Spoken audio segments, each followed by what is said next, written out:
이 봉투 엄마 집 앞에 계속 두고 가신 거 맞죠?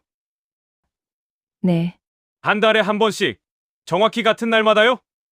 그랬어요. 그럼 엄마는 이걸 누가 보낸 건지 모르신 채로 1년을 사신 겁니까? 저는 그 봉투를 받을 때마다 고마움보다 두려움이 먼저 밀려왔습니다. 누가 왜 아무 말도 없이 이런 돈을 두고 가는지 알 수 없었기 때문입니다. 그리고 어느 날 그 봉투 안에서 이름 하나를 발견했습니다.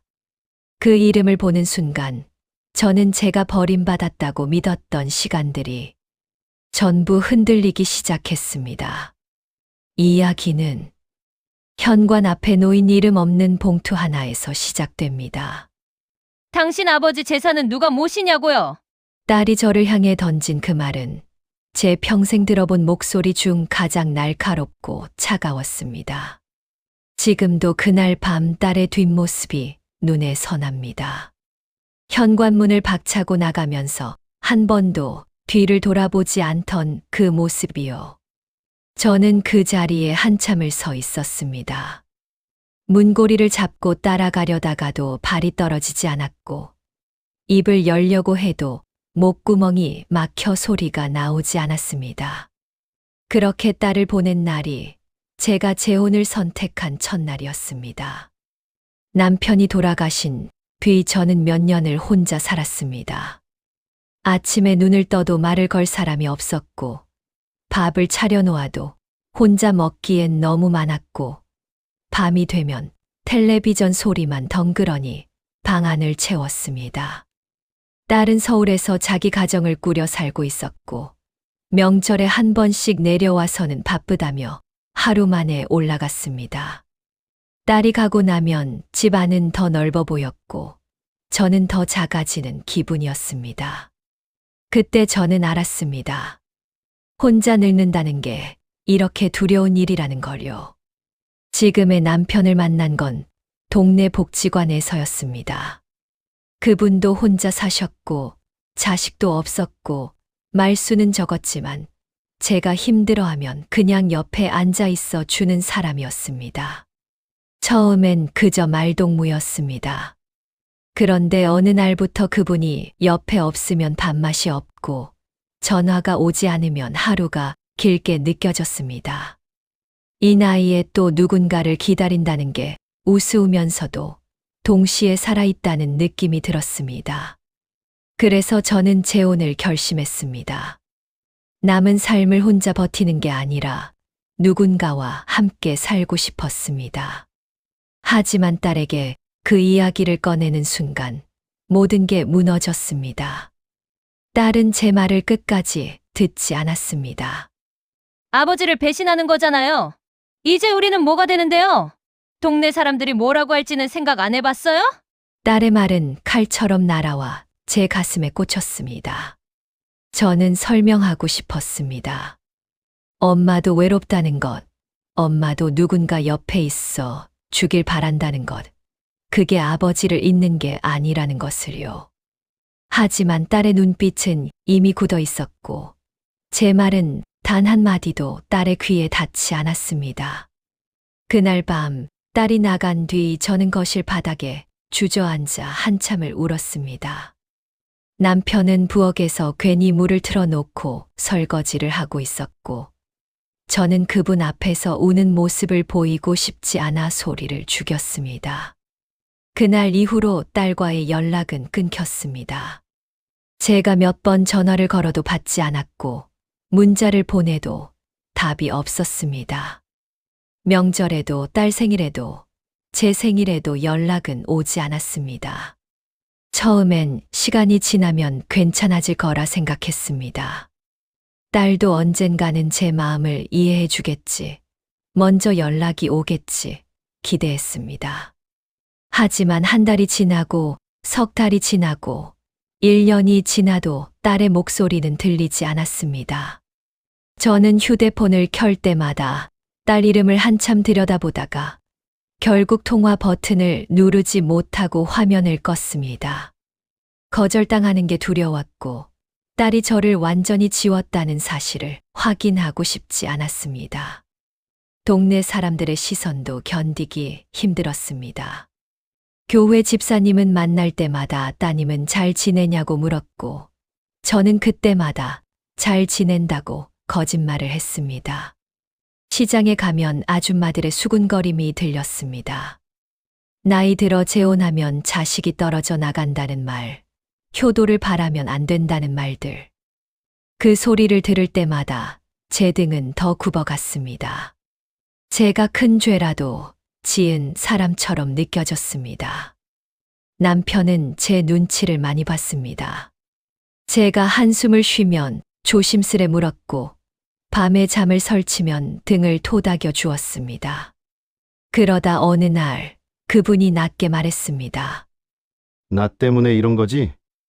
내가 없었으면 내 딸이랑 이렇게 되진 않았을 텐데. 그 말을 듣는 순간 가슴이 무너져 내렸습니다. 이 사람도 저도 잘못한 게 없는데 우리는 왜 죄인처럼 살아야 하는지 모르겠었습니다. 그래도 저는 후회한다는 말은 하지 않았습니다. 이미 선택한 길이었고 무엇보다 이 사람 덕분에 제 하루가 버틸만해졌으니까요. 밤이 되면 저는 자주 휴대폰을 들여다봤습니다. 딸의 번호를 누르고 통화 버튼 앞에서 멈추기를 수없이 반복했습니다. 연결음이 울리다 끊기면 어쩌나, 받더라도 차갑게 끊어버리면 어쩌나 하는 생각이 먼저 들었습니다. 그렇게 몇 년이 흘렀고 저는 점점 딸과의 거리가 멀어졌습니다. 이제는 전화를 걸어도 무슨 말을 해야 할지 알 수 없었습니다. 어느 날 저녁 저는 창문을 열고 멀리 보이는 산을 바라봤습니다. 해가 지며 하늘이 붉게 물들고 차가운 바람이 불어왔습니다. 그 바람을 맞으며 저는 스스로에게 물었습니다. 내가 정말 잘못한 걸까? 나이 들어 외로운 게 죄인가? 답은 나오지 않았습니다. 다만 한 가지는 분명했습니다. 제가 행복해지려 했던 선택이 누군가에겐 깊은 상처가 되었다는 것. 그리고 그 누군가가 제가 세상에서 가장 사랑하는 딸이라는 사실이었습니다. 그날 밤 저는 오랜만에 깊은 잠에 들었습니다. 꿈속에서 저는 딸과 마주 앉아 밥을 먹고 있었습니다. 딸은 웃고 있었고 저도 웃고 있었습니다. 하지만 눈을 뜨자 현실이 돌아왔습니다. 옆에는 남편이 자고 있었고 휴대폰 화면에는 아무 알림도 없었습니다. 저는 다시 이불을 끌어올리며 생각했습니다. 언젠가는, 정말 언젠가는 딸이 제 마음을 이해해 줄 날이 올 거라고요. 그때까지는 그냥 이렇게 살아가면 된다고요. 하지만 그 언젠가가 정말 올지 저는 아직 확신할 수 없었습니다. 그날 새벽 저는 평소보다 일찍 잠에서 깼습니다. 시계를 보니 아직 5시 반이었고 남편은 옆에서 코를 골며 자고 있었습니다. 저는 조용히 이불을 걷고 일어나 부엌으로 갔습니다. 우유를 데워 마시려고 냉장고를 열었는데 우유팩이 비어 있었습니다. 문득 어제 마트 앞 구멍가게 아저씨가 새벽에 우유 배달을 시작했다고 했던 말이 떠올랐습니다. 혹시나 싶어 현관문을 열었습니다. 문 앞 바닥에 하얀 봉투 하나가 놓여 있었습니다. 우유는 보이지 않았고 봉투만 덩그러니 놓여 있었습니다. 처음엔 광고지나 전단지인 줄 알았습니다.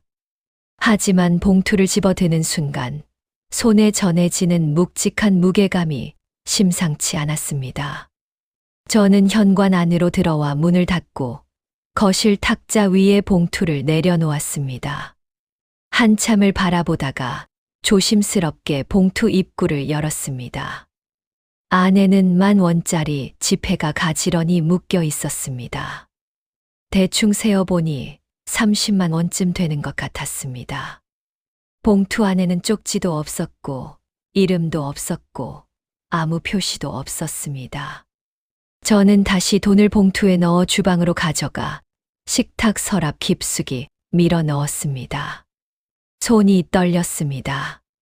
이 돈이 무엇인지, 누가 왜 우리 집 문 앞에 두고 간 건지 도무지 알 수 없었습니다. 혹시 잘못 배달된 건 아닐까?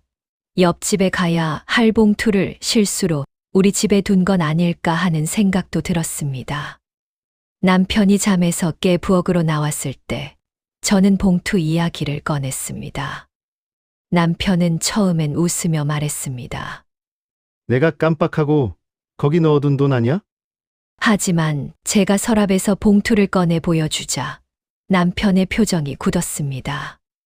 남편은 봉투를 이리저리 살펴보다가 아무 말 없이 탁자 위에 내려놓았습니다.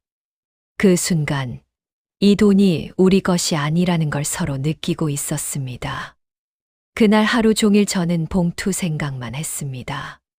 설거지를 하다가도, 빨래를 널다가도, 텔레비전을 보다가도 자꾸 봉투가 떠올랐습니다. 누가 이런 돈을 우리 집 문 앞에 두고 간 걸까요? 잘못 배달된 거라면 주인이 찾으러 올 텐데 저녁이 되어도 아무도 오지 않았습니다. 혹시 남편이 누군가에게 돈을 빌려준 적이 있나 물었지만 남편은 그런 적 없다며 단호하게 고개를 저었습니다. 저 역시 누구에게 돈을 빌려준 기억이 없었습니다. 그날 밤 잠자리에 들 무렵 남편이 조심스럽게 입을 열었습니다. 혹시 딸이 보낸 건 아닐까? 그 말을 듣는 순간 가슴이 철렁 내려앉았습니다. 저는 바로 고개를 저었습니다. 아니야. 절대 아니야. 그 애가 그럴 리 없어. 그런 식으로 돈을 보내진 않아. 그리고 더 이상 그 이야기는 하지 말아 달라고 했습니다. 남편은 알겠다며 말을 멈췄지만 저는 그날 밤 한숨도 제대로 자지 못했습니다. 며칠이 지나도 아무 일은 없었습니다.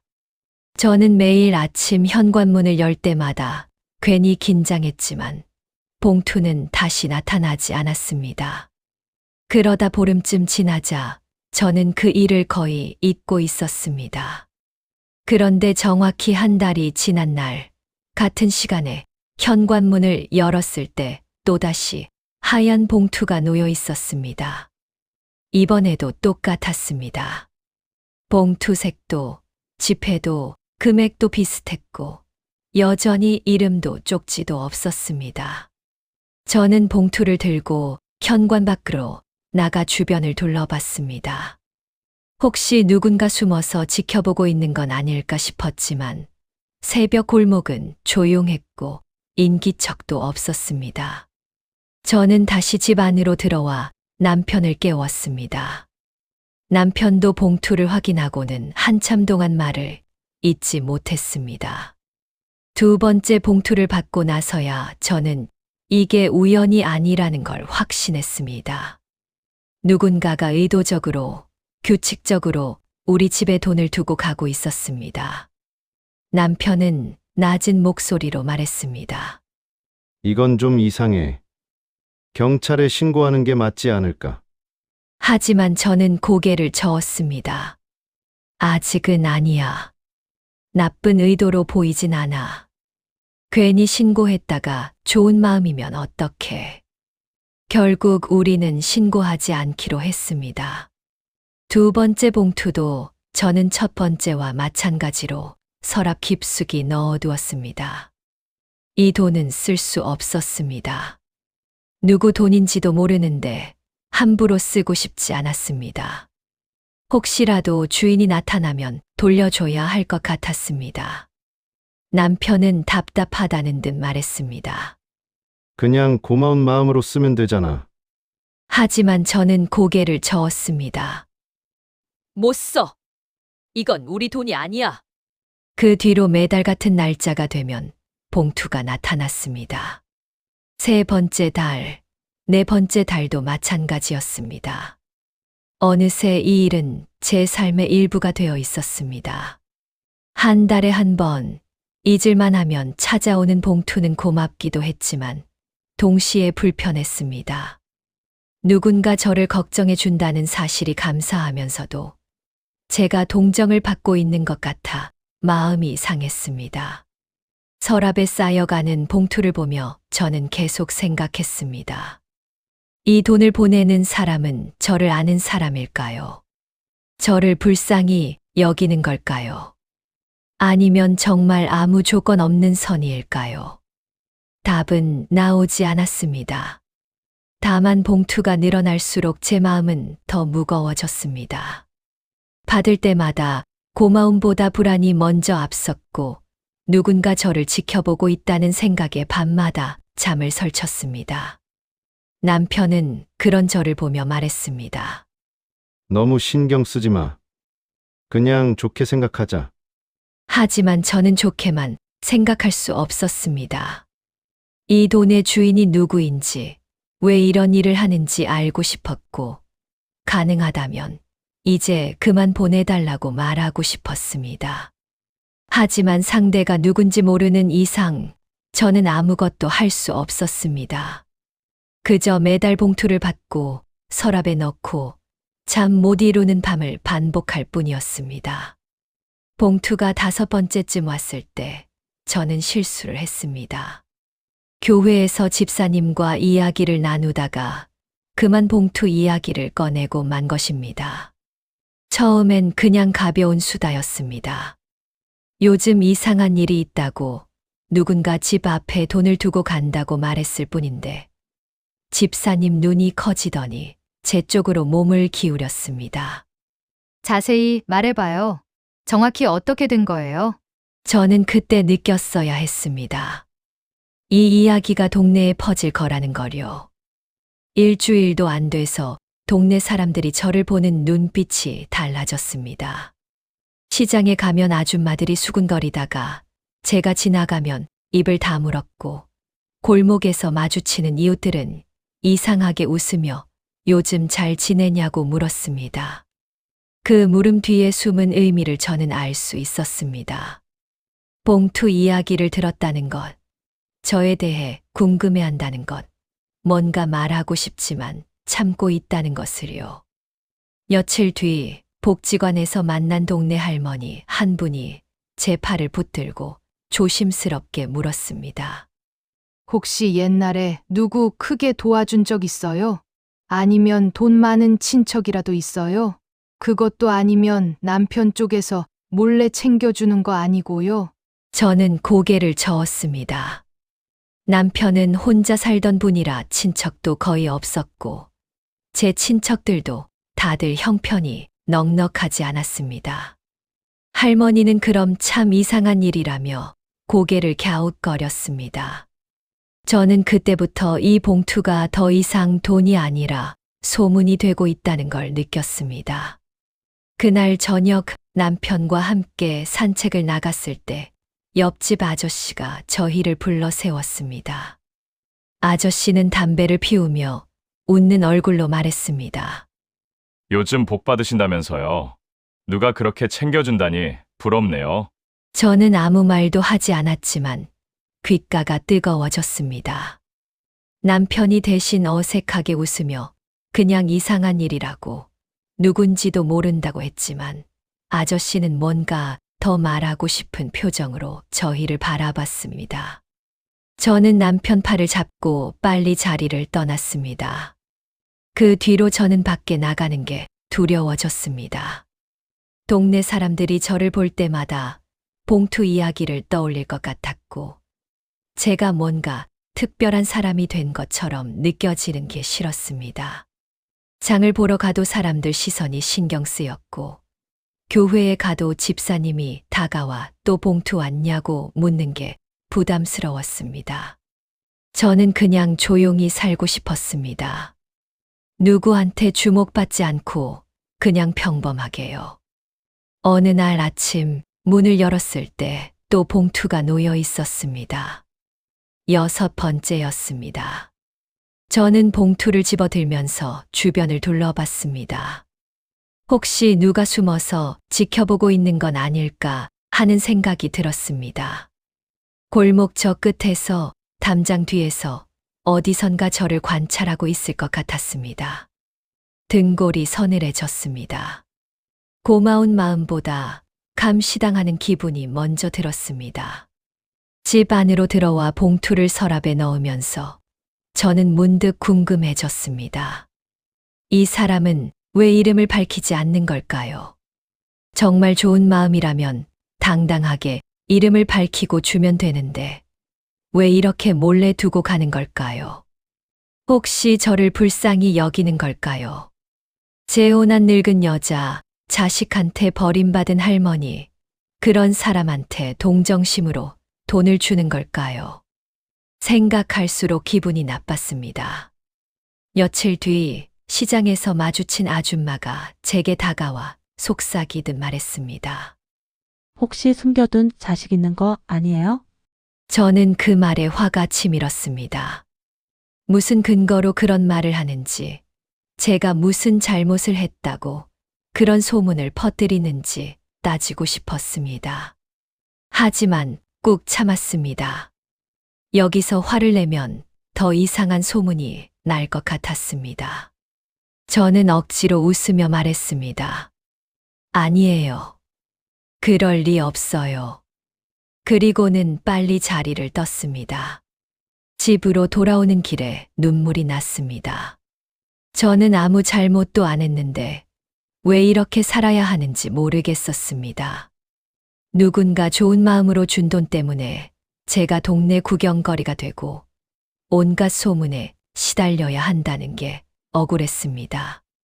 차라리 처음부터 그 봉투를 받지 말 걸 그랬습니다. 그럼 이렇게 힘들지 않았을 텐데요. 저녁에 남편이 퇴근해서 돌아왔을 때 저는 봉투 이야기를 꺼냈습니다. 숨이 턱 막혀서 말을 꺼내는 것만으로도 목이 뜨거워졌습니다. 그래도 저는 분명히 말했습니다. 이제 그만 받고 싶어. 다음에 또 오면 그냥 파출소에 맡기자.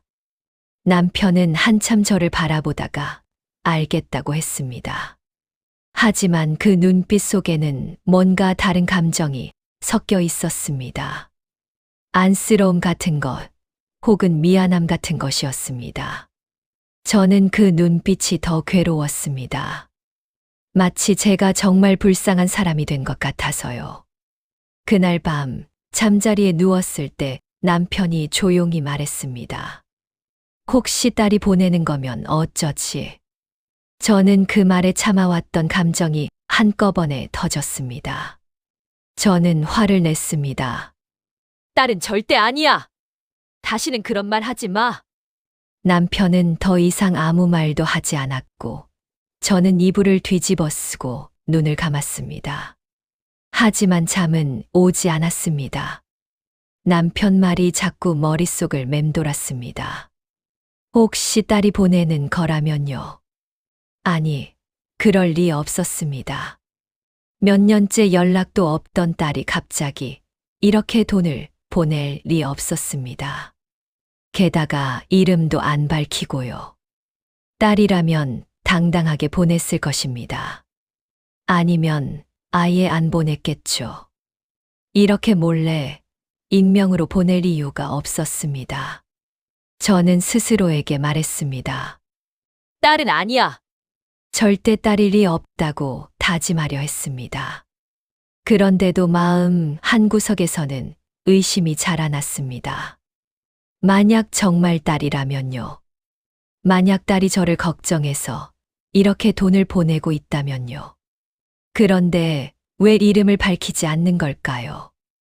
왜 연락도 하지 않고 이렇게만 하는 걸까요? 저는 이불 속에서 몸을 웅크렸습니다. 어느새 봉투는 저를 괴롭히는 존재가 되어 있었습니다. 처음엔 궁금했고, 그 다음엔 불편했고, 이제는 두려웠습니다. 이 봉투를 보내는 사람이 누구인지 알고 싶으면서도 동시에 알고 싶지 않았습니다. 만약 딸이라면 저는 어떻게 해야 할까요? 만약 딸이 아니라면 또 어떻게 해야 할까요? 새벽이 되어서야 저는 겨우 잠이 들었습니다. 꿈속에서 저는 현관문을 열고 있었습니다. 문 앞에는 봉투가 놓여 있었고 저는 그걸 집어 들려고 손을 뻗었습니다. 하지만 봉투는 손에 잡히지 않고 계속 멀어졌습니다. 저는 봉투를 쫓아 골목을 달렸고 골목 끝에서 누군가 뒷모습이 보였습니다. 저는 그 사람을 향해 소리쳤지만 목소리가 나오지 않았습니다. 그 사람은 저를 돌아보지 않고 사라져 버렸습니다. 눈을 떴을 때 베개가 젖어 있었습니다. 저는 한참을 누워서 천장만 바라봤습니다. 그리고 생각했습니다. 이 봉투가 가져다 준 건 돈이 아니라 불안이었습니다. 누군가의 관심이 아니라 동네의 시선이었습니다. 고마움이 아니라 두려움이었습니다. 저는 이 봉투 없이도 살 수 있었는데, 이제 이 봉투 때문에 하루하루가 무거워졌습니다. 7번째 봉투가 올 날이 다가오자 저는 결심했습니다. 이번에는 반드시 봉투를 두고 가는 사람을 확인하겠다고요. 남편도 제 뜻에 동의했습니다. 더 이상 이렇게 불안하게 살 수는 없었습니다. 누가 됐든 얼굴을 보고 왜 이러는지 물어보고 이제 그만 보내달라고 말하고 싶었습니다. 이번엔 꼭 봐야 해요. 그래. 이번엔 끝을 보자. 봉투가 올 예정인 전날 밤, 저와 남편은 번갈아가며 현관을 지키기로 했습니다. 저는 밤 12시부터 새벽 3시까지, 남편은 3시부터 6시까지 맡기로 했습니다. 저는 거실 소파에 앉아 현관문을 바라봤습니다. 밤은 고요했고 집 안은 너무 조용해서 시계 초침 소리만 크게 들렸습니다. 제 심장도 그 초침 소리에 맞춰 뛰는 것 같았습니다. 1시간이 지나고 2시간이 지났습니다. 아무 일도 일어나지 않았습니다. 눈꺼풀이 무거워지기 시작했고 고개가 저절로 앞으로 숙여졌습니다. 저는 뺨을 때리며 정신을 차렸습니다. 잠들면 안 됐습니다. 이번에야말로 꼭 봐야 했습니다. 하지만 몸은 정직했습니다. 새벽 2시가 넘어가자 눈을 뜨고 있는 것조차 힘들어졌습니다. 3시가 되어 남편과 교대했을 때 저는 방으로 들어가 누웠습니다. 하지만 잠이 오지 않았습니다. 남편이 혹시 졸다가 놓치면 어쩌나 하는 걱정이 들었습니다. 1시간쯤 지났을 때 저는 다시 일어나 거실로 나갔습니다. 남편은 소파에 앉아 고개를 떨구고 있었습니다. 가까이 가보니 살짝 졸고 있었습니다. 저는 남편을 깨우려다가 그냥 옆에 앉았습니다. 둘이서 함께 지키기로 했습니다. 새벽 4시, 5시가 지나갔습니다. 밖이 조금씩 밝아오기 시작했습니다. 저는 남편과 눈빛을 주고받았습니다. 혹시 오늘은 안 오는 건 아닐까요?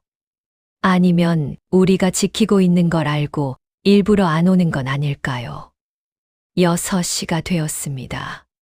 저는 화장실에 가고 싶었지만 참았습니다. 지금 자리를 비우면 그때 올 것 같았습니다. 6시 30분쯤 되었을 때 저는 더 이상 참을 수 없어서 화장실에 갔습니다. 채 5분도 안 걸렸습니다. 하지만 거실로 돌아왔을 때 남편이 현관 쪽을 가리키고 있었습니다. 저는 뛰어가서 문을 열었습니다. 봉투가 놓여 있었습니다. 저는 황급히 밖으로 나가 골목을 살폈습니다. 아무도 없었습니다. 골목 끝까지 뛰어갔지만 인기척 하나 느낄 수 없었습니다. 저는 봉투를 들고 집 안으로 들어왔습니다. 손이 떨렸습니다. 겨우 몇 분 사이에 다녀간 것입니다. 그 사람은 우리가 지키고 있다는 걸 알았던 걸까요? 아니면 정말 우연히 제가 화장실에 간 그 짧은 시간에 온 걸까요? 남편도 어안이 벙벙한 표정이었습니다. 남편은 제 눈을 피하듯 말했습니다. 나 졸지 않았어. 계속 문 보고 있었어. 진짜야. 하지만 그 짧은 순간을 놓친 게 분명했습니다. 저는 봉투를 탁자 위에 내던졌습니다. 화가 났습니다. 누구인지 모를 그 사람한테도 화가 났고, 졸았던 제 자신한테도 화가 났고, 모든 게 다 화가 났습니다. 대체 누군데 이렇게 사람을 갖고 놀아요? 이게 선이면 뭐해요? 사람 미치게 만들잖아. 남편이 조심스럽게 말했습니다. 다음 달에 다시 해보자. 이번엔 더 철저히. 저는 고개를 저었습니다. 이렇게 해서는 절대 못 잡을 것 같았습니다. 그 사람은 너무 조심스럽고 너무 철저했습니다. 며칠 뒤 남편이 작은 카메라를 하나 사왔습니다. 현관 앞에 설치하면 누가 오는지 찍힐 거라고 했습니다.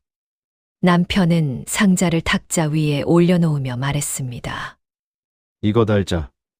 현관 앞에 얼굴만 찍히면 끝이야. 누군지 알 수 있어. 저는 한참을 망설였습니다. 카메라를 달면 그 사람의 얼굴을 볼 수 있을 것입니다. 하지만 동시에 마음 한구석이 불편했습니다. 좋은 마음으로 준 사람을 이렇게 몰래 찍는 게 옳은 일일까요? 그 사람도 나름대로 이유가 있어서 이름을 밝히지 않는 건데 제가 억지로 알아내려는 게 예의에 어긋나는 건 아닐까요? 조금만 미루면 안 될까? 다음 달까지 기다려보고 그때도 모르겠으면 그때 달자. 결국 저는 카메라 설치를 미뤘습니다. 남편은 이해할 수 없다는 표정이었지만 제 뜻을 따랐습니다. 8번째 달이 왔습니다. 저는 이번에는 전날 밤부터 아예 잠을 자지 않기로 했습니다. 커피를 진하게 타서 마시고 거실 불을 환하게 켜고 소파에 앉아 현관을 노려봤습니다. 하지만 새벽 4시쯤 되자 또 눈이 감겼습니다. 저는 자리에서 일어나 집 안을 걸어 다녔습니다. 가만히 앉아 있으면 좋을 것 같았습니다. 그렇게 밤을 지새우고 아침이 되었습니다. 6시가 넘어 밖이 완전히 밝아졌을 때 저는 현관문을 열었습니다. 봉투는 없었습니다. 저는 안도했습니다. 오늘은 안 온 것입니다. 그런데 오후에 우편함을 확인하러 나갔을 때 우편함 안에 봉투가 들어 있었습니다. 제가 아침에 확인하지 않았던 곳에 넣어둔 것입니다. 저는 그 봉투를 보며 무력감을 느꼈습니다. 이 사람은 제가 지키고 있다는 걸 알고 있었습니다. 그래서 일부러 다른 곳에, 다른 시간에 넣어둔 것입니다. 저를 피하고 있었습니다. 아니, 어쩌면 저를 시험하고 있는지도 몰랐습니다. 그날 저녁 교회 집사님이 전화를 걸어왔습니다. 혹시 시간 있으면 잠깐 만날 수 있어요? 할 말이 있는데 그냥 전화로 하기엔 좀 그래요. 저는 다음 날 집사님을 만났습니다. 집사님은 주변을 한번 둘러보더니 조심스럽게 말을 꺼냈습니다. 얼마 전에 서울에서 누가 왔다 갔다는 얘기를 들었어요. 낯선 여자가 골목을 두리번거리다가 댁 앞까지 왔다가 그냥 돌아갔다더라고요. 저는 가슴이 철렁했습니다. 그게 언제예요? 집사님이 날짜를 말했을 때 그날은 정확히 봉투가 왔던 날이었습니다. 저는 더 자세히 물어보고 싶었지만 목이 메어 말이 나오지 않았습니다. 집사님이 조심스럽게 물었습니다. 혹시 아는 사람이에요? 저는 고개를 저었습니다. 모르는 사람이라고 말했습니다. 집으로 돌아오는 길에 저는 계속 그 이야기를 생각했습니다. 서울에서 온 여자라니요. 혹시 딸일까요? 아니, 딸일 리 없었습니다. 딸이라면 집까지 왔으면 들어왔을 것입니다.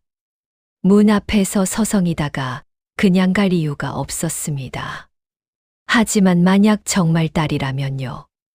만약 딸이 저를 보러 왔다가 용기가 없어서 그냥 돌아간 거라면요. 저는 집에 도착해서 서랍을 열었습니다. 8개의 봉투가 가지런히 쌓여 있었습니다. 저는 그 봉투들을 하나하나 만져봤습니다. 이 돈을 모으려면 꽤 오랜 시간이 걸렸을 것입니다. 한 달에 한 번, 8달 동안 누군가 이 돈을 모아서 제 집 앞에 두고 갔습니다. 몰래 이름도 밝히지 않고 아무 말도 없이요. 저는 봉투를 다시 서랍에 넣고 닫았습니다. 그리고 휴대폰을 꺼냈습니다. 딸의 번호가 화면에 떠올랐습니다. 저는 통화 버튼 위에 손가락을 올렸습니다. 누르려다가 멈췄습니다. 다시 누르려다가 멈췄습니다. 몇 번이나 반복했지만 결국 전화를 걸지 못했습니다. 만약 딸이 아니면 어떡하지? 내가 혼자 착각한 거면, 괜히 전화했다가 또 상처만 주면 어떡하지? 저는 핸드폰을 내려놓고 창밖을 바라봤습니다. 해가 지고 있었습니다. 하늘이 붉게 물들고 어둠이 조금씩 밀려오고 있었습니다. 저는 그 어둠 속에서 생각했습니다. 봉투의 주인이 누구든 그 사람은 저를 알고 있었습니다. 저를 걱정하고 있었습니다. 하지만 동시에 저를 피하고 있었습니다. 왜일까요? 무엇 때문에 이렇게 숨어서만 마음을 전하는 걸까요? 저는 답을 찾을 수 없었습니다. 다만 한 가지는 확실했습니다. 이 봉투가 가져온 건 돈이 아니라 질문이었습니다. 끝없는 질문들이었습니다. 9번째 봉투가 왔을 때 저는 달력을 펼쳐놓고 날짜를 세어봤습니다. 첫 봉투가 온 날부터 지금까지 정확히 같은 날짜에 왔습니다. 한 달에 한 번 빠짐없이요. 저는 그 규칙성이 우연이 아니라는 걸 알았습니다. 누군가 의도적으로 이 날짜를 선택한 것입니다. 하지만 왜 하필 이 날일까요? 제 생일도 아니고 남편과 재혼한 날도 아니고 특별한 기념일도 아니었습니다. 한참을 달력을 들여다보다가 문득 손가락이 멈췄습니다. 이 날은 딸의 생일이었습니다. 정확히는 딸이 태어난 달과 날짜였습니다. 제 손이 떨렸습니다. 우연일까요? 아니면 정말로요? 저는 달력을 덮고 눈을 감았습니다. 아니라고 스스로에게 말했지만 가슴 속에서는 다른 목소리가 들렸습니다. 그날 저녁 남편이 조심스럽게 입을 열었습니다. 나 예전에 말 못한 게 있어. 몇 달 전에 내 딸이 이 동네에 왔었어. 저는 숟가락을 든 손을 멈췄습니다. 남편은 잠시 숨을 고르고 말을 이었습니다. 집까지 오진 않았어. 동네 어귀에서 나를 만났어. 엄마 잘 지내냐고 묻더라. 남편은 그때 딸이 했던 말을 그대로 전해줬습니다. 아픈 데는 없어요? 밥은 잘 먹어요? 저는 남편을 바라봤습니다. 왜 그때 말하지 않았냐고 묻고 싶었지만 목소리가 나오지 않았습니다. 남편은 미안하다고 했습니다. 말하면 제가 더 힘들어할 것 같았다고, 딸도 자기한테는 말하지 말아달라고 했다고 했습니다. 남편은 딸에게 한번 들어가 보라고 했지만 딸은 고개를 저었다고 합니다. 그냥 엄마가 건강하기만 하면 된대. 자기는 괜찮다고 하고 갔어. 저는 밥을 더 이상 먹을 수 없었습니다. 딸이 여기까지 와서 집 앞에도 들어오지 않고 그냥 돌아갔다니요. 저는 조용히 자리에서 일어나 말했습니다. 나 혼자 좀 있고 싶어. 방에 들어와 누워서 천장을 바라봤습니다. 딸의 얼굴이 떠올랐습니다. 마지막으로 봤던 환한 얼굴이 아니라 어렸을 때 웃던 얼굴이 먼저 떠올랐습니다. 초등학교 입학하던 날, 처음 혼자 학교에 가던 날, 결혼식 날. 그 모든 순간에 딸 얼굴이 스쳐 지나갔습니다. 그리고 지금 딸은 어떤 얼굴로 이 동네까지 왔을까요? 집 앞에서 어떤 마음으로 서 있었을까요? 다음 날 아침, 저는 서랍을 열고 9개의 봉투를 꺼냈습니다. 하나하나 펼쳐놓고 돈을 세어봤습니다. 적지 않은 금액이었습니다. 한 번에 모으기 어려운 돈이었습니다. 누군가 매달 조금씩 모아서 보낸 돈이었습니다. 저는 그 돈을 만지며 생각했습니다. 이 돈을 보낸 사람은 저를 정말 걱정하고 있구나. 혹시 돈이 없을까봐, 아파도 병원에 못 갈까봐, 밥을 굶지는 않을까봐요. 교회 집사님 말도 떠올랐습니다. 서울에서 온 여자 이야기, 한 달 전쯤이라는 시기. 그날 역시 봉투가 왔던 날이었습니다. 그리고 남편이 딸을 만났던 시기와도 겹쳤습니다. 모든 게 하나로 이어지는 것 같았습니다. 그러면서도 저는 스스로를 의심했습니다. 제가 너무 딸 생각만 해서 모든 걸 딸과 연결 짓고 있는 건 아닐까요? 저는 휴대폰을 꺼내 딸의 번호를 바라봤습니다. 통화 버튼 위에서 손가락이 떨렸습니다. 하지만 결국 누르지 못했습니다. 만약 봉투가 딸이 보낸 게 아니라면요. 괜히 전화해서 딸을 당황하게 만들면 어쩌죠? 이제 와서 무슨 용건으로 전화하느냐고 묻는다면 저는 뭐라고 대답해야 할까요? 며칠 뒤 시장에서 만난 동네 할머니가 말했습니다. 요즘 젊은 사람들은 부모한테 효도를 안 한다고요. 저는 그 말을 들으며 고개를 끄덕였지만 속으로는 다른 생각이 들었습니다. 효도가 뭘까? 자주 오는 게 효도일까? 멀리서라도 걱정하는 마음이 효도일까? 집으로 돌아오는 길에 저는 문득 깨달았습니다. 만약 이 봉투가 정말 딸이 보낸 거라면 딸은 자기 나름대로 저를 챙기고 있었던 것입니다. 직접 오지는 못하지만, 전화하지는 못하지만, 이렇게라도 엄마를 걱정하고 있었던 것입니다.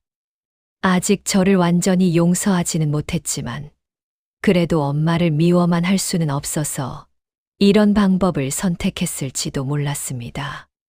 저녁에 남편과 마주 앉아 차를 마시다가 저는 조용히 말했습니다. 이 봉투 딸한테서 온 것 같아. 남편은 아무 말도 하지 않았습니다. 그냥 제 손을 잡아 주었습니다. 그 손길이 따뜻해서 저는 울음을 참지 못했습니다. 남편은 제 눈물을 닦아주지도 않았습니다. 그저 옆에 앉아 손을 잡고 있을 뿐이었습니다. 그날 밤 저는 오랜만에 편하게 잠들었습니다. 완전히 확신한 건 아니었지만 그럴 가능성이 있다는 것만으로도 마음이 조금 가벼워졌습니다. 딸이 저를 완전히 버린 게 아니라는 생각이 들었기 때문입니다.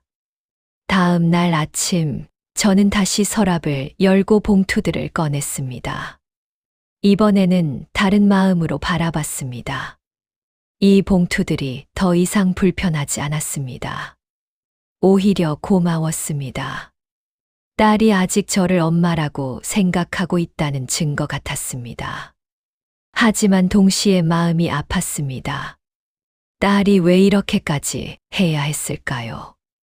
왜 당당하게 오지 못하고 몰래 이렇게 해야 했을까요? 그건 제 잘못이었습니다. 제가 딸의 반대를 무릅쓰고 재혼을 선택했고, 딸은 그 선택을 받아들이지 못했고, 그래서 지금 우리는 이렇게 어긋나 있었습니다.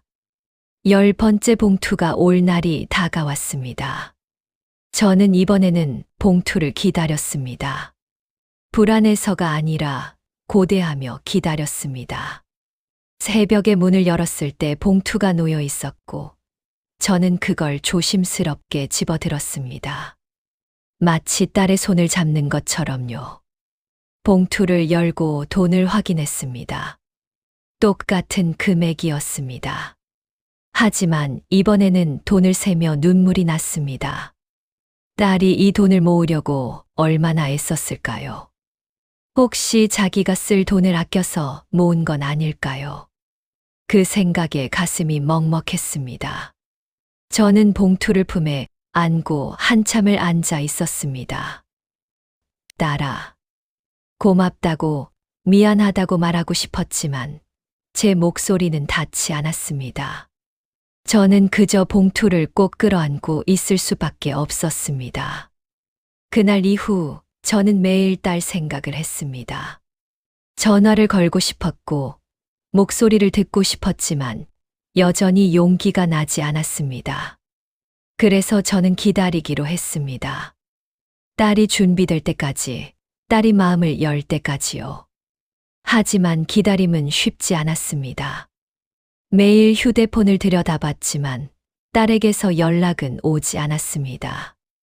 봉투만 한 달에 한 번 왔을 뿐입니다. 그 봉투가 딸이 할 수 있는 전부였습니다. 저는 그 사실을 받아들이기로 했습니다. 지금은 이것이 최선이라는 걸요. 11번째 봉투가 오고 또 한 달이 지났습니다. 정확히 1년이 되는 날이 다가왔습니다. 저는 달력에 동그라미를 쳐두고 그날을 기다렸습니다.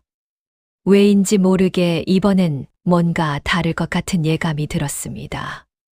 딸이 1년 동안 꾸준히 보냈으니 어쩌면 이제는 직접 연락을 해올지도 모른다는 기대를 품었습니다. 그날 새벽 저는 평소보다 일찍 잠에서 깼습니다. 시계를 보니 5시였습니다. 밖은 아직 어둠이 가시지 않았지만 저는 더 이상 참을 수 없었습니다. 조심스럽게 이불을 걷고 일어나 거실로 나갔습니다. 현관문을 열기 전에 잠시 망설였습니다. 혹시 아직 안 왔을 수도 있었습니다. 하지만 문을 열었습니다. 봉투가 놓여 있었습니다. 하지만 이번 봉투는 평소와 달랐습니다. 더 두툼했습니다. 손에 쥐었을 때 무게감도 달랐습니다. 저는 봉투를 들고 안으로 들어와 거실 탁자 앞에 앉았습니다. 한참을 봉투를 바라보다가 천천히 입구를 열었습니다. 평소보다 많은 지폐가 들어 있었습니다. 그리고 그 아래 하얀 종이 한 장이 접혀 있었습니다. 저는 손이 떨려서 제대로 종이를 펼칠 수 없었습니다. 몇 번이나 시도한 끝에 겨우 종이를 펼쳤습니다. 편지였습니다. 글씨는 떨려 있었습니다. 볼펜으로 쓴 글씨인데 어떤 줄은 진하고 어떤 줄은 흐릿했습니다. 쓰다가 멈췄다가 다시 쓴 흔적이 그대로 남아 있었습니다. 저는 첫 줄부터 천천히 읽기 시작했습니다. 이제는 자주 못 올 것 같아요. 매달 이렇게 보내는 게 점점 버거워졌어요. 아이 학원비와 집안 살림 이야기가 이어졌습니다. 그럼에도 불구하고 조금이라도 도움이 됐으면 좋겠다고 적혀 있었습니다. 밥은 꼭 챙겨 드세요. 아플 땐 참지 말고 꼭 병원 가세요. 저는 숨이 막혔습니다. 손으로 입을 막았지만 소리가 새어 나왔습니다. 옆방에서 자던 남편이 깨어날까봐 입술을 깨물었지만 눈물은 멈추지 않았습니다. 다시 편지를 읽었습니다. 환절기엔 감기 조심하시고요. 겨울엔 넘어지지 않게 꼭 조심하세요. 혼자 계실 때 혹시라도 다치실까봐 걱정된다고 했습니다. 옆에 계신 분이 잘 챙겨주신다니 그나마 다행이지만 그래도 건강은 스스로 챙기셔야 한다고 적혀 있었습니다. 저는 편지를 가슴에 안았습니다. 딸은 이렇게 말없이 혼자서 저를 걱정하고 있었습니다. 편지는 계속 이어졌습니다. 이제 자기도 나이가 들어가고 아이를 키우면서 많은 걸 깨닫게 된다고 했습니다. 부모가 얼마나 힘든지, 자식을 키운다는 게 얼마나 어려운 일인지 조금씩 알게 되었다고 했습니다. 그래서 엄마 마음을 조금은 알 것 같아요. 완전히는 아니지만요. 저는 그 문장을 읽으며 온몸이 떨렸습니다. 완전히가 아니어도 괜찮았습니다.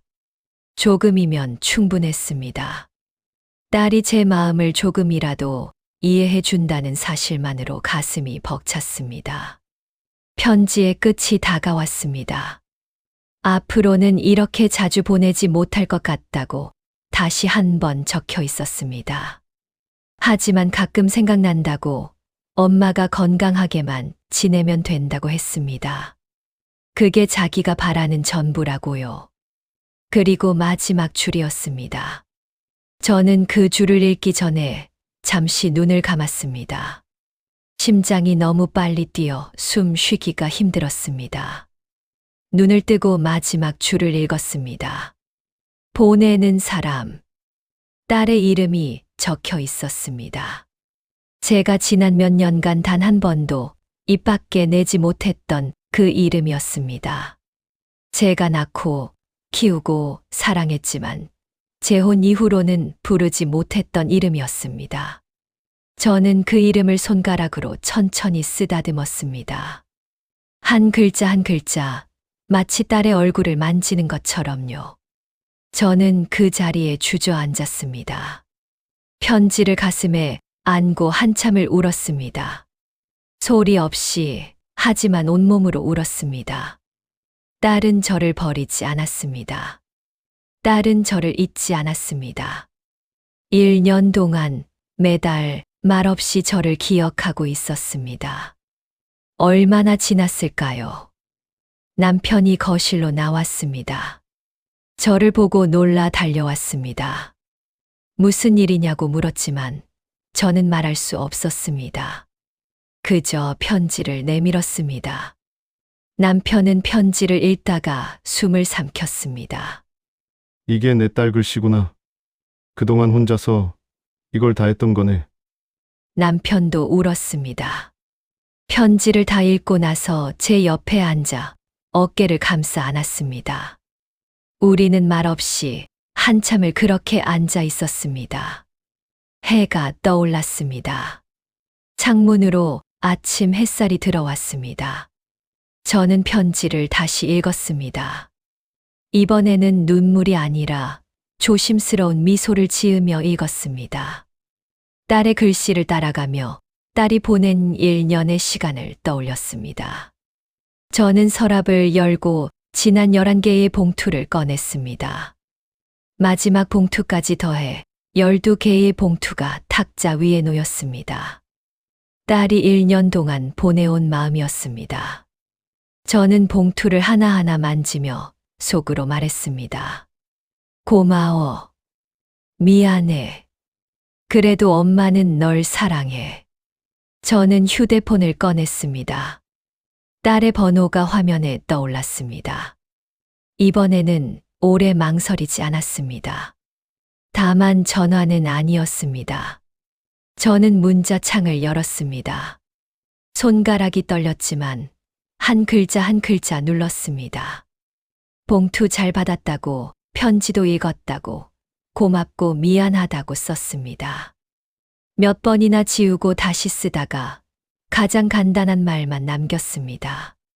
전송 버튼 앞에서 저는 잠시 멈췄습니다. 이제 내 차례구나. 저는 전송 버튼을 눌렀습니다. 문자가 발송되었다는 표시가 떴습니다. 저는 핸드폰을 꼭 쥐고 있었습니다. 답장이 올지 오지 않을지는 알 수 없었습니다. 하지만 기다릴 수 있었습니다. 1년을 기다렸으니까요. 중요한 건 제가 처음으로 마음을 건넸다는 사실이었습니다. 저는 편지를 다시 조심스럽게 접어 봉투에 넣었습니다. 이 편지는 평생 간직할 것입니다. 제가 죽는 날까지 이 편지를 곁에 두고 살 것입니다. 딸이 저를 버리지 않았다는 증거로, 딸이 저를 여전히 사랑했다는 증거로요. 문자를 보낸 뒤 저는 하루 종일 핸드폰을 손에서 놓지 못했습니다. 화장실에 갈 때도, 밥을 먹을 때도, 빨래를 넣을 때도 주머니에 핸드폰을 넣고 다녔습니다. 진동이라도 울리면 깜짝 놀라 확인했지만 대부분 스팸 문자였습니다. 딸한테서는 아무 연락이 없었습니다. 저녁이 되었습니다. 여전히 답장은 없었습니다. 혹시 제가 문자를 잘못 보낸 건 아닐까 걱정되어 발신함을 열어 확인했습니다. 제대로 전송되어 있었습니다. 그럼 딸이 못 본 걸까요? 아니면 본 건데 답장을 안 하는 걸까요? 만약 후자라면 딸은 지금 무슨 생각을 하고 있을까요? 밤이 되었습니다. 저는 잠들 수 없었습니다. 남편은 옆에서 코를 골며 자고 있었지만 저는 천장만 바라보며 누워 있었습니다. 핸드폰 화면을 켰다 껐다 반복했습니다. 알림이 있을 리 없는데도 자꾸 확인하게 됐습니다. 문득 생각이 들었습니다. 제가 너무 성급했던 건 아닐까요? 딸이 1년 동안 용기를 내지 못해서 익명으로 보냈는데 제가 갑자기 문자를 보내서 딸을 당황하게 만든 건 아닐까요? 딸은 아직 제 얼굴을 마주할 준비가 안 됐을 수도 있었습니다. 그런데 제가 조급하게 먼저 연락해서 딸을 더 힘들게 만든 건 아닐까요? 다음 날 아침에도 답장은 없었습니다. 저는 아침 식사를 거의 하지 못했습니다. 남편이 걱정스러운 눈으로 저를 바라봤지만 저는 괜찮다고 말했습니다. 정말 괜찮은지는 저도 몰랐습니다. 저는 서랍에서 12개의 봉투를 다시 꺼냈습니다. 탁자 위에 펼쳐놓고 하나씩 만져봤습니다. 딸이 이 돈을 모으느라 얼마나 애썼을지 상상했습니다. 매달 통장에서 돈을 빼고 봉투에 넣고 새벽에 일어나 여기까지 오고 문 앞에 두고 혹시 제가 나올까봐 조마조마하며 뛰어돌아갔을 딸의 모습이 떠올랐습니다. 첫 번째 봉투를 열었습니다. 돈을 꺼내 한 장 한 장 세어봤습니다.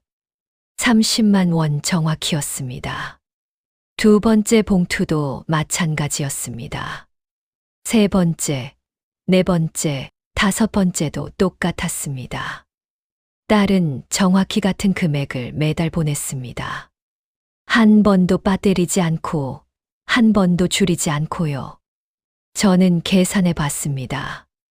12달 동안 딸이 보낸 돈을 모두 합치면 상당한 금액이었습니다.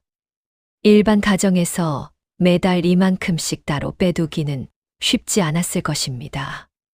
딸도 애를 키우고 집안 살림을 꾸리고 남편 뒷바라지를 하느라 바쁠 텐데 그 와중에 이 돈을 모았다는 게 믿기지 않았습니다. 문득 딸이 뭘 포기하면서 이 돈을 모았을까 하는 생각이 들었습니다. 혹시 사고 싶던 옷을 참았을까요? 아니면 외식을 줄였을까요? 미용실 가는 걸 미뤘을까요? 친구들과의 모임을 거절했을까요?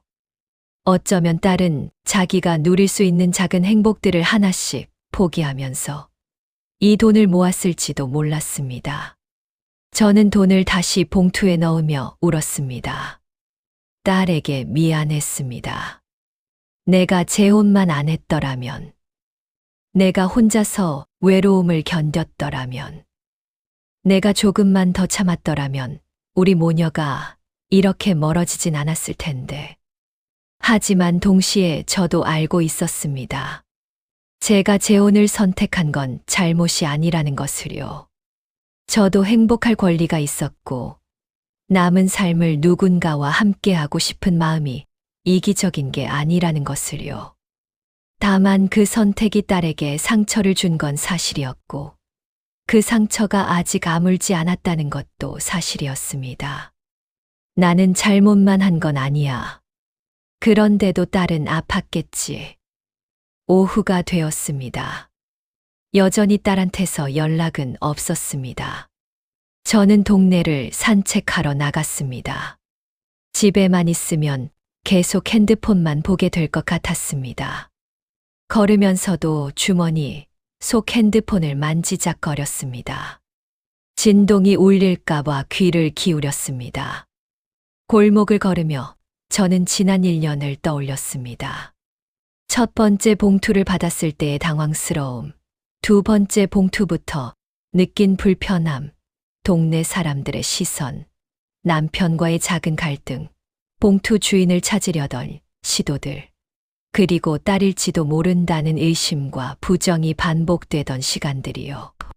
저는 그동안 딸을 완전히 잃었다고 믿었습니다. 딸이 저를 버렸다고 다시는 엄마로 인정하지 않을 거라고 생각했습니다. 명절에도 연락이 없고 생일에도 문자 한 통 없고 몇 년이 지나도록 목소리조차 들을 수 없으니 당연히 그렇게 믿을 수밖에 없었습니다. 하지만 딸은 저를 버리지 않았습니다. 다만 자기 나름의 방식으로 저를 지켜보고 있었습니다. 얼굴을 마주할 용기는 없었지만 그렇다고 엄마를 완전히 놓을 수도 없어서 이런 방법을 선택했던 것입니다. 딸도 힘들었을 것입니다. 엄마를 사랑하지만 동시에 원망하고 걱정되지만 동시에 화가 나고 보고 싶지만 동시에 보기 싫은 복잡한 감정 속에서 1년을 버텼을 것입니다. 저는 집으로 돌아와 남편에게 말했습니다. 딸이 답장을 안 해도 괜찮아. 내가 먼저 문자 보낸 것만으로도 충분해. 이제 딸한테 시간을 주자. 남편은 고개를 끄덕였습니다. 하지만 제 눈을 보며 알고 있었습니다. 제가 정말 괜찮은 게 아니라 괜찮은 척하고 있다는 것을요. 저녁을 먹고 설거지를 하는데 핸드폰이 울렸습니다. 저는 물이 묻은 손을 대충 닦고 핸드폰을 집어들었습니다. 낯선 번호였습니다. 딸의 번호가 아니었습니다. 실망하며 전화를 받았습니다. 보험 광고였습니다. 고객님, 보험 상담 가능하실까요? 잠깐만 시간 내주시면.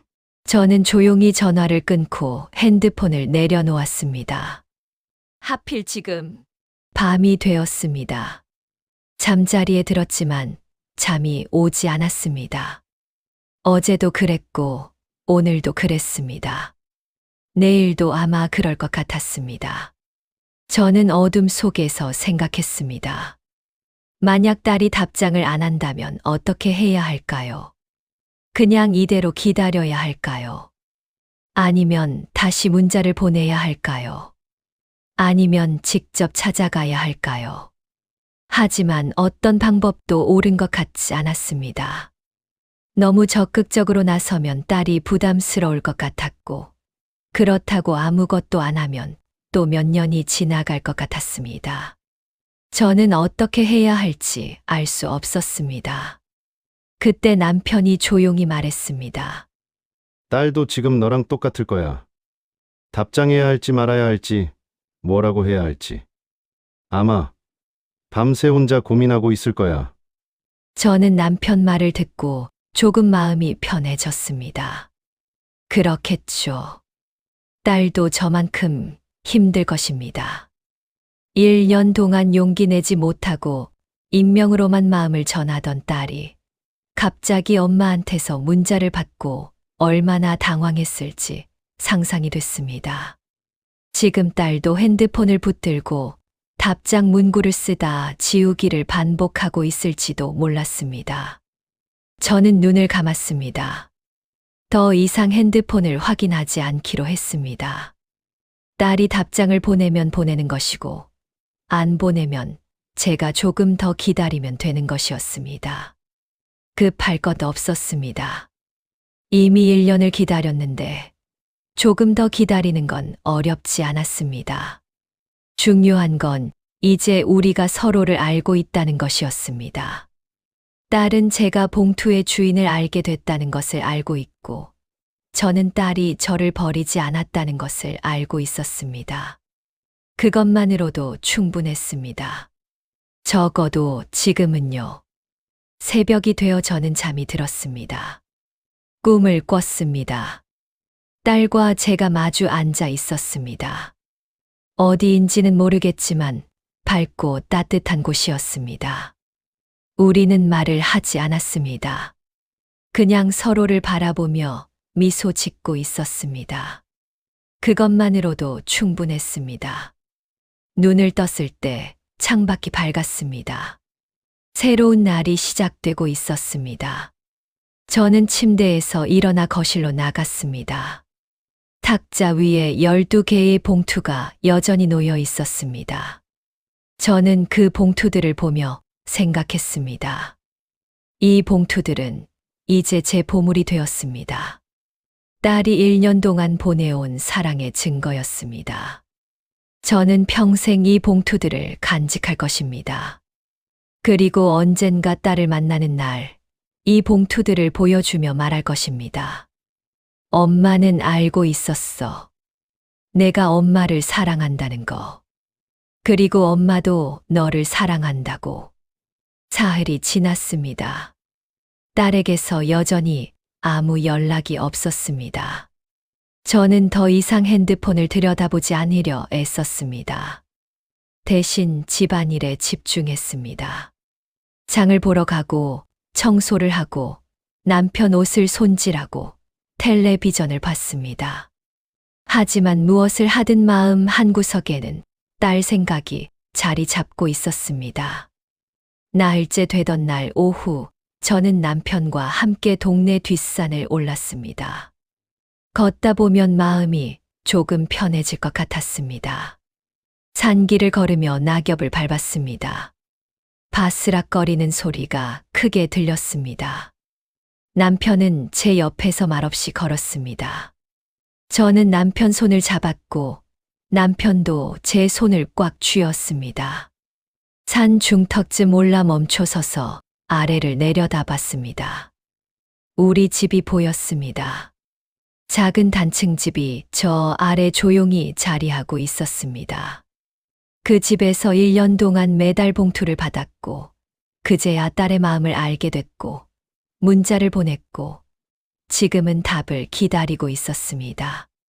산을 내려와 집에 도착했을 때 해가 지고 있었습니다. 저는 저녁을 준비했습니다. 김치찌개를 끓이고 밥을 했습니다. 설거지를 하다 말고 창밖을 바라봤습니다. 하늘이 주황빛으로 물들어 있었습니다. 저는 그 하늘을 보며 생각했습니다. 딸도 지금 같은 하늘을 보고 있을까요? 저녁을 먹고 텔레비전을 켰습니다. 드라마에서는 엄마와 딸이 쉽게 화해하고 있었습니다. 저는 그 장면을 보며 눈물이 났습니다. 드라마에서는 오해가 풀리고 눈물을 흘리고 껴안으면 끝이었습니다. 하지만 현실은 달랐습니다. 한 번 멀어진 마음을 다시 잇는 건 이렇게 조심스러운 일이었습니다. 밤 9시쯤 핸드폰이 울렸습니다. 저는 놀라 핸드폰을 들여다봤습니다. 낯선 번호였습니다. 또 광고 전화겠거니 했지만 뭔가 느낌이 달랐습니다. 손이 떨리며 전화를 받았습니다. 수화기 너머에서 숨소리만 들렸습니다. 누군가 말을 하려다 멈춘 것 같았습니다. 저도 숨을 죽이고 기다렸습니다. 한참이 지나서 아주 작은 목소리가 들렸습니다. 엄마, 그 한마디에 저는 얼어붙었습니다. 몇 년 만에 듣는 딸의 목소리였습니다. 예전보다 조금 낮아졌고 조금 지친 듯 했지만 분명 제 딸이었습니다. 저는 입을 열려고 했지만 목이 메어 소리가 나오지 않았습니다. 딸의 숨소리만 한동안 이어졌습니다. 딸도 울고 있는 것 같았습니다.